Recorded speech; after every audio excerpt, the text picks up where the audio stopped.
ഞാൻ കഴിഞ്ഞ ഒരു 7 വർഷമായിട്ട് ഡിജിറ്റൽ മാർക്കറ്റിംഗ് ചെയ്യുന്ന ഒരാളാണ് എൻ്റെ സ്ഥാപനത്തിൽ. പക്ഷെ പല കമ്പനികളും ഒരുപാട് ഓഫറുകളാണ് തരുന്നത്, പക്ഷെ റിസൾട്ട് വരുമ്പോൾ ഇതൊന്നുമില്ല സത്യത്തിൽ.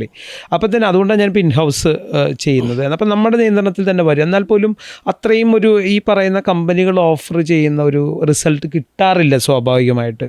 അതിൽ എന്താണ് ആ ഒരു ഒന്ന് പറയാമോ? അതിൽ ഫസ്റ്റത്തെ പാർട്ട് എന്ന് പറഞ്ഞു കഴിഞ്ഞാൽ നമ്മളുടെ ക്ലാരിറ്റിയുടെ ഒരു പ്രോബ്ലമാണ്. അതായത് നമ്മുടെ ഒബ്ജക്റ്റീവ് പലപ്പോഴും ഡിജിറ്റൽ മാർക്കറ്റിംഗ് ചെയ്യുക എന്നുള്ളതാണ്. അതെ. ആ ഒരു ഒബ്ജക്റ്റീവിലല്ലാണ്ട് നമുക്ക് എത്ര കസ്റ്റമേഴ്സ് വേണം. ഇപ്പം നമുക്ക് വേറൊരു എക്സാമ്പിൾ എടുക്കാം. അതായത് നമുക്ക് 100 കസ്റ്റമേഴ്സ് വേണം. അതെ. നമ്മുടെ കൺവേർഷൻ റേറ്റ് 1% വിചാരിക്കുക. അതായത് ലീഡ് വരുന്നതിൻ്റെ ഇപ്പോൾ പ്രത്യേകിച്ച് നമ്മൾ മെറ്റയിലൊക്കെ അഡ്വർടൈസ് ചെയ്യുന്നവരുടെ 1% കൺവേർഷൻ റേറ്റ് വേണമെന്ന് വിചാരിക്കുക. സോ ലിറ്ററലി നമുക്ക് 10,000 ലീഡ്സ് ഉണ്ടായാൽ മാത്രമേ ഈ 1% മീറ്റ് ചെയ്യുള്ളൂ.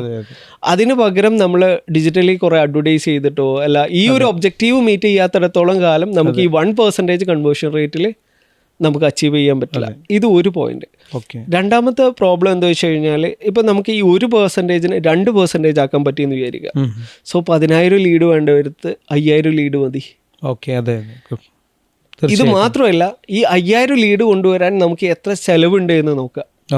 അപ്പം ഒരു ലീഡിന് 100 രൂപയാണെങ്കിൽ 5 ലക്ഷം രൂപയാവും നമുക്ക്. തീർച്ചയായിട്ടും അത് കുറയുന്നതിനനുസരിച്ച് നമുക്ക് കുറയും. സോ 5 ലക്ഷം രൂപ കിട്ടുമ്പം ഈ വരുന്ന കസ്റ്റമേഴ്സ് അതിനുള്ള റിട്ടേൺ തരുന്നുണ്ടോ നോക്കുക. അതായത് ഒരു ഫർദർ ക്ലാരിറ്റി എടുക്കുക എന്നുള്ളതാണ് നമ്മളുടെ ഏറ്റവും ഇമ്പോർട്ടൻ്റ് ആയിട്ടുള്ള ആസ്പെക്റ്റ്. അപ്പോൾ ഇതില്ലാണ്ട് നമ്മൾ കുറേ ഡിജിറ്റൽ മാർക്കറ്റിംഗ് ചെയ്തിട്ട് നമുക്ക് വളരെ വേഗമായിട്ടുള്ള ഒബ്ജക്റ്റീവ് വെക്കുമ്പോഴും അതിന് റിവേഴ്സ് എഞ്ചിനീയറിംഗ് നടത്താണ്ട് നമ്മൾ ഒരു മാർക്കറ്റിങ്ങിലേക്ക് പോകുമ്പോഴൊക്കെയാണ് നമുക്കൊരു പ്രോബ്ലം വരിക. ഇത് നമ്മൾ നേരത്തെ പറഞ്ഞ പോലെ ബിസിനസ്സുകാരുടെ ആ ഒരു ലെവലിലുള്ള അണ്ടർസ്റ്റാൻഡിങ്ങിൻ്റെ ഒരു പോരായ്മയാണ്. ആരെയും കുറ്റം പറയാൻ പറ്റില്ല. നമ്മളുടെ ഒരു ഏരിയയിലാവും നമ്മൾ എപ്പോഴും എക്സ്പെർട്ടീസ് ആയിട്ടുള്ളത്. പിന്നെ അതിന് പോലെയുള്ള എക്സ്പേർട്സും ഇവിടെ കേരളത്തിലൊക്കെ കുറവാണ്.